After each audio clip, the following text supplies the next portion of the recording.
That's amazing that you can see me right now because it is so dark. Another day, another dollar. I'm just parked right in front of the building. Brian's still in there working in the co-working space. Looks good from outside. So, big life lesson that I learned yesterday.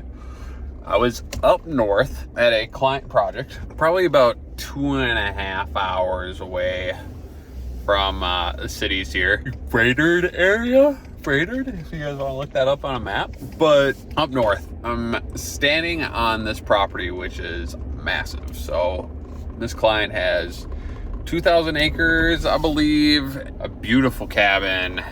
Yeah, it's just awesome. Anyways, I'm at the end of the driveway, which is like a mile long, and I'm working on a couple things. I'm near my truck, but I'm looking down the driveway, and I'm like, man, that is a big old black lab coming my way. Like, huge black dog. And I was like, geez, that thing runs super strange. Kind of runs a little wonky, if you know what I'm saying. And it just keeps running right towards me. I'm like, wow, that thing is really big. And when it was probably 100 feet away from me, I'm like, oh crap, that's a bear. So it actually ended up being a black bear. And luckily I was near my truck. I don't think it was coming for me. I think it was just the easiest route for it to run across the yard and then into the woods. And then just ran right by the truck when I was inside of it. And I was just like, wow, that was cool. I guess I didn't even really realize how many bears there were up there. So lesson learned, there's bears up there. I spent a lot of time yesterday with myself because, well, I drove up there while everyone continued to work here in the cities. And, you know, sometimes when you aren't, I don't know, when you're trying to grow very quickly like we are, we just don't have cash, really. You just burn through most of your cash as you grow, right? You just keep spending more money on things as you grow, more employees, more equipment. So, I mean, we have the opportunity to do a job like up north and I can just go off on my own and things are taken care of here. Everything's lined up and organized. It's pretty nice if I can just, you know, slink away and do a job for like $3,000 during the day by myself. Because, I mean, that's just like A+ to be able to do that because we could just use that little additional profit. You know, I'm gonna give a little light here. Let's see. Yeah, can I drive with that? I think so. Yeah, so just getting that little extra profit just does a lot. I mean, it doesn't change the world with our expenses because of how high the expenses are. And sure, it doesn't necessarily like move the needle to the point of like, oh, we made it. We got $3,000. But it is nice to have because anytime I can get out of the office and in the field and make that little extra, that's great. You know, that helps pay my salary, that helps pay other people's salary, because I mean, me in the office, yes, it generates revenue by generating more jobs, getting more work, hiring more people, doing all the boring stuff that people don't see, but it doesn't necessarily involve me charging for my hours. Like, they're not billable hours. So it's always fun to get in the field and actually have some billable hours that can just tack on as, you know, good stuff. So that's good. Another little learning today. So we are at a project over on Christmas Lake. There were some wood stairs that we're doing an average size project there.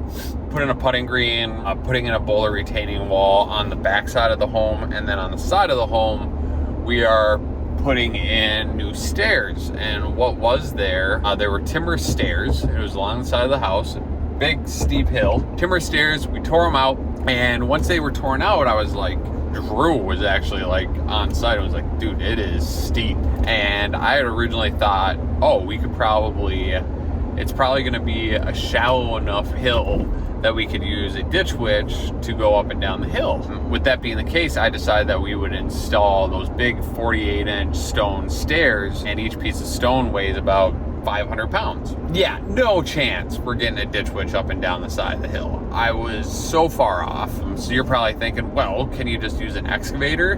Good thought, and we thought about that too, but the overhang of the home is so wide. It comes off the home probably like 5 feet, 5 or 6 feet and we got to put the stairs right along the edge.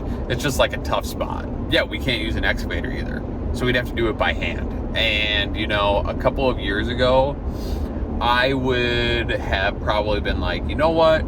We need to do this thing. We said that we were going to do it. We got to do it by hand. We got to figure it out. Now being 2 years in, it's kind of like, no, we're not doing that by hand. It's too dangerous. It just leads to the chance that someone could get hurt. Someone could smash a finger, someone could get caught against the wall, someone could fall, break an ankle. It's not worth it. I have to swallow my ego and I have to talk to the client and say, hey, I messed up. I quoted this thing wrong. I should have just straight up said we needed to do wood stairs or block stairs. I'm sorry, I was incorrect. I met with the client today and I've given them a few ideas, and I had some ideas ready before we met because I wanted to be prepared. But yeah, so I had some ideas, and yeah, the client hasn't gotten back to me yet on if they're okay with it, but I sure hope they end up being okay with it because yeah, we're not doing that stone. I wish I would have known, or I would have noticed it before we took out the stairs so we could say, hey, do you really want to still have the stairs taken out?